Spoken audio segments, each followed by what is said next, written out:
Halo teman-teman, Assalamualaikum warahmatullahi wabarakatuh. Perkenalkan, saya Devi Nadila, peserta Latsar CPNS, Kementerian Pendidikan, Kebudayaan, Riset dan Teknologi, tahun 2022, Angkatan 124, Gelombang 3. Adapun video kali ini yaitu membahas tentang materi agenda 3, yaitu analisis isu dan gagasan kreatif mewujudkan smart governance. Nah, teman-teman, sebelum kita menganalisis terkait isu smart governance, terlebih dahulu kita harus mengetahui apa sih smart governance itu. Nah, smart governance adalah sebuah tata kelola pemerintah cerdas yang bertujuan untuk mewujudkan tata kelola dan tata pamung pemerintah yang baik dan terus berupaya meningkatkan kualitas kinerja birokrasi melalui inovasi pemanfaatan teknologi. Selanjutnya, kita harus mengetahui tentang manajemen ASN. Manajemen ASN adalah pengelolaan ASN untuk menghasilkan ASN yang profesional, memiliki nilai dasar, etika profesi, bebas dari intervensi politik, bersih dari praktik korupsi, kolusi, dan nepotisme. Selanjutnya adalah Smart ASN.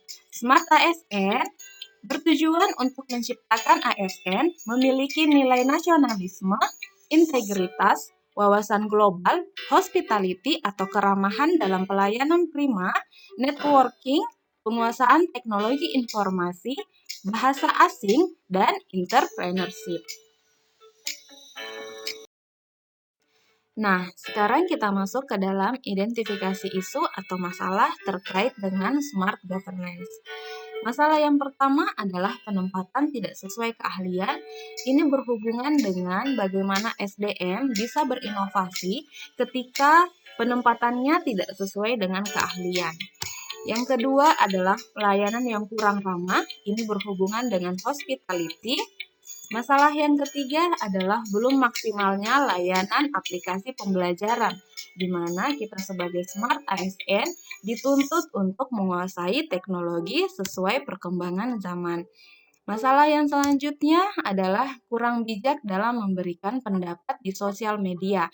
Nah, kita sebagai Smart ASN tentu harus mempunyai etika dalam berteknologi. Masalah selanjutnya adalah adanya perbedaan perlakuan antar mahasiswa. Ini berhubungan dengan nilai nasionalisme yang harus dipunyai seorang ASN. Tentu kita tidak dapat membeda-bedakan antar mahasiswa maupun antar masyarakat. Dan masalah yang terakhir adalah pengurusan dokumen yang membutuhkan waktu lama. Tentu ini akan menurunkan kualitas birokrasi. Nah, setelah kita melihat isu-isu atau masalah terkait dengan smart governance, selanjutnya kita melakukan penilaian kualitas isu, di mana keenam isu tadi dimasukkan ke dalam tabel penilaian, yaitu kita menilai berdasarkan APKL atau aktual, di mana aktual itu adalah benar-benar terjadi dan sedang hangat dibicarakan dalam masyarakat. Yang kedua adalah problematik, di mana problematik adalah isu yang memiliki dimensi masalah yang kompleks sehingga perlu dicarikan segera solusinya. Yang ketiga adalah halayak, di mana halayak adalah isu yang menyangkut hajat hidup orang banyak. Yang selanjutnya adalah layak, yaitu isu yang masuk akal dan realistis secara relevan untuk dimunculkan inisiatif pemecahan masalahnya. Nah, selanjutnya kita menganalisis berdasarkan tabel APKL ini. Setelah kita analisis dan memberikan poin atau skor terhadap keenam masing-masing masalah tersebut, kita mendapatkan 3 yang tertinggi, yaitu masalah yang tertinggi pertama adalah kurang bijak dalam memberikan pendapat di media sosial yang dengan poin 18. Selanjutnya adalah masalah pengurusan dokumen yang membutuhkan waktu lama dengan skor poin 16, dan masalah tertinggi yang ketiga adalah pelayanan yang kurang ramah dengan skor poin 14. Nah, teman-teman, setelah kita analisis isu berdasarkan tabel APKL, kita mendapatkan 3 masalah di poin tertinggi, yaitu pelayanan yang kurang ramah, kurang bijak dalam memberikan pendapat di sosial media, dan pengurusan dokumen yang membutuhkan waktu lama. Selanjutnya, kita masukkan ketiga masalah tersebut ke dalam tabel analisis isu prioritas untuk melihat yang mana yang lebih prioritas untuk diselesaikan.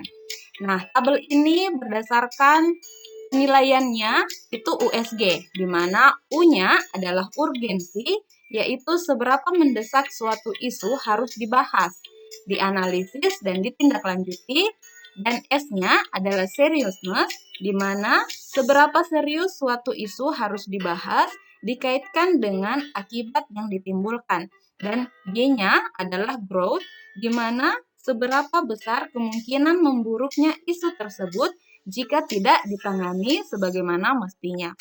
Dan setelah kita memberikan poin, kita mendapatkan masalah dengan skor poin tertinggi, yaitu masalah kurang bijak dalam memberikan pendapat di sosial media.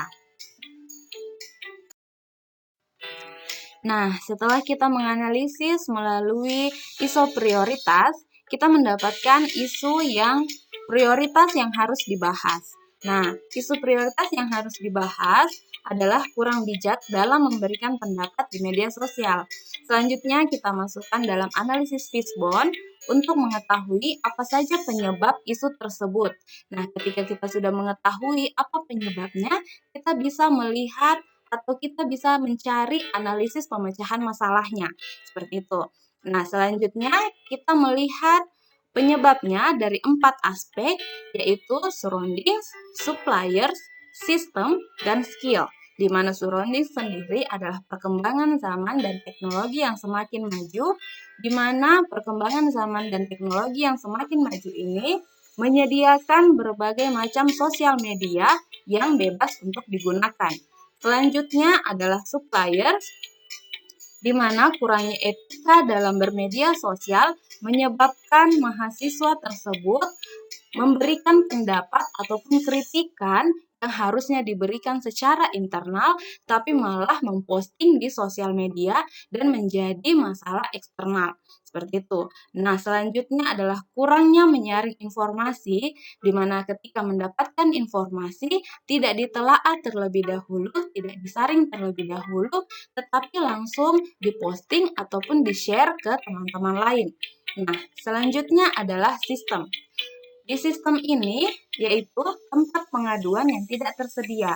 Nah, sebenarnya mahasiswa ini ingin memberikan pendapat ataupun kritikan itu ke tempat yang seharusnya, tetapi tempat tersebut atau wadah tersebut tidak disediakan. Nah, selanjutnya adalah kritik yang tidak ditanggapi.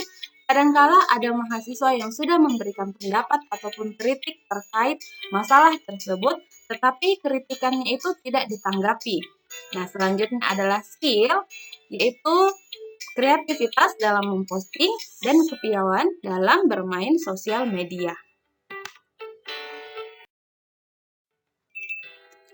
Nah, setelah kita menganalisis masalah atau isu prioritas berdasarkan Fishbone, kita telah mengetahui apa saja penyebab masalah tersebut.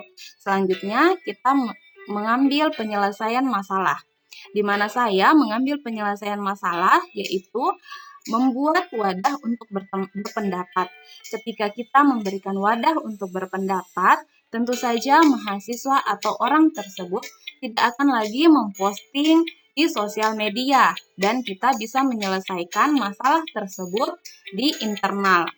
Nah, selanjutnya adalah wadah tersebut berbentuk survei respon terhadap perkuliahan, di mana mahasiswa bisa memasukkan kritikan dan saran terkait dengan respon perkuliahan, terkait dengan perkuliahan ataupun proses perkuliahan itu sendiri.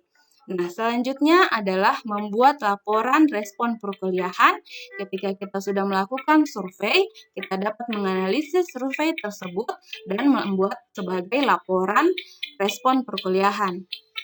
Laporan respon perkuliahan ini kita dapat menjadikannya sebagai bahan evaluasi internal, sebagai bahan evaluasi program studi, ataupun sebagai bahan evaluasi organisasi, sehingga masalah tersebut bisa diperbaiki di kemudian hari.